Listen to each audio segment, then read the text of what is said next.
ಮಧ್ಯಪ್ರಾಚ್ಯದಲ್ಲಿ ಪೂರ್ಣ ಪ್ರಮಾಣದ ಮಹಾಯುದ್ಧದ ಭೀತಿ ಎದುರಾಗಿದೆ. ಹಾರ್ಮುಜ್ ಜಲಸಂಧಿಯಲ್ಲಿ ಉಂಟಾಗಿರುವ ಭೀಕರ ಉದ್ವಿಗ್ನತೆಯ ನಡುವೆ ಇರಾನ್ನಾದ್ಯಂತ ಅಮೆರಿಕ ನಡೆಸಿದ ವಾಯುದಾಳಿಗಳಲ್ಲಿ 35ಕ್ಕೂ ಹೆಚ್ಚು ಜನರು ಸಾವನ್ನಪ್ಪಿದ್ದಾರೆ. 70ಕ್ಕೂ ಹೆಚ್ಚು ಮಂದಿ ಆಸ್ಪತ್ರೆಗೆ ದಾಖಲಾಗಿದ್ದು, ಕನಿಷ್ಠ 7 ಇರಾನ್ ಸೈನಿಕರು ಈ ದಾಳಿಯಲ್ಲಿ ಪ್ರಾಣ ಕಳೆದುಕೊಂಡಿದ್ದಾರೆ ಎಂದು ಇರಾನ್ ಆರೋಗ್ಯ ಸಚಿವಾಲಯದ ವಕ್ತಾರ ಹುಸೈನ್ ಕೆರ್ಮಾನ್ಪೋರ್ ತಿಳಿಸಿದ್ದಾರೆ. ಪರಮಾಣು ಮಾತುಕತೆಗಾಗಿ ಮಾಡಿಕೊಳ್ಳಲಾಗಿದ್ದ 60 ದಿನಗಳ ಕದನ ವಿರಾಮ ಒಪ್ಪಂದ ಮುಗಿಯುತ್ತಿದ್ದಂತೆ ಅಮೆರಿಕವು ಇರಾನ್ ಮೇಲಿನ ತನ್ನ ನೌಕಾ ದಿಗ್ಬಂಧನವನ್ನು ಮತ್ತೆ ಜಾರಿಗೆ ತಂದಿದೆ. ಹಾರ್ಮುಜ್ ಜಲಸಂಧಿಯ ಆಯಕಟ್ಟಿನ ಪ್ರದೇಶವಾದ ಗ್ರೇಟರ್ ಟನ್ ದ್ವೀಪದಲ್ಲಿರುವ ಇರಾನ್ನ ಕ್ಷಿಪಣಿ ಮತ್ತು ರಕ್ಷಣಾ ನೆಲೆಗಳನ್ನು ಗುರಿಯಾಗಿಸಿಕೊಂಡು ಯುಎಸ್ ಮಿಲಿಟರಿ ಸರಣಿ ರಾಕೆಟ್ ದಾಳಿಗಳನ್ನು ನಡೆಸಿದೆ. ಅಮೆರಿಕ ಈ ಕಠಿಣ ಕ್ರಮಕ್ಕೆ ಇರಾನ್ನ ಇಸ್ಲಾಮಿಕ್ ರೆವಲ್ಯೂಷನರಿ ಗಾರ್ಡ್ ಕಾರ್ಪ್ಸ್ ಭೀಕರ ಎಚ್ಚರಿಕೆಯನ್ನು ನೀಡಿದೆ.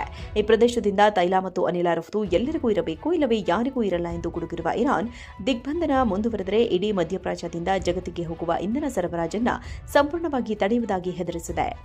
ಈಗಾಗಲೇ ಜಾಗತಿಕವಾಗಿ ತೈಲ, ರಸಗೊಬ್ಬರ ಮತ್ತು ಅಗತ್ಯ ವಸ್ತುಗಳ ಬೆಲೆಗಳು ಗಗನಕ್ಕೇರಿದ್ದು, ಅಮೆರಿಕ ಇರಾನ್ ನಡುವಿನ ಈ ಸಂಘರ್ಷ ಇಡೀ ಜಗತ್ತನ್ನು ಆರ್ಥಿಕ ಹಿಂಜರಿತಕ್ಕೆ ತಳ್ಳುವ ಮುನ್ಸೂಚನೆ ನೀಡುತ್ತಾ ಇದೆ. ಈ ಜಾಗತಿಕ ಬಿಕ್ಕಟ್ಟಿನ ಬಗ್ಗೆ ನಿಮ್ಮ ಅಭಿಪ್ರಾಯವೇನು? ಕಾಮೆಂಟ್ ಮಾಡಿ ತಿಳಿಸಿ.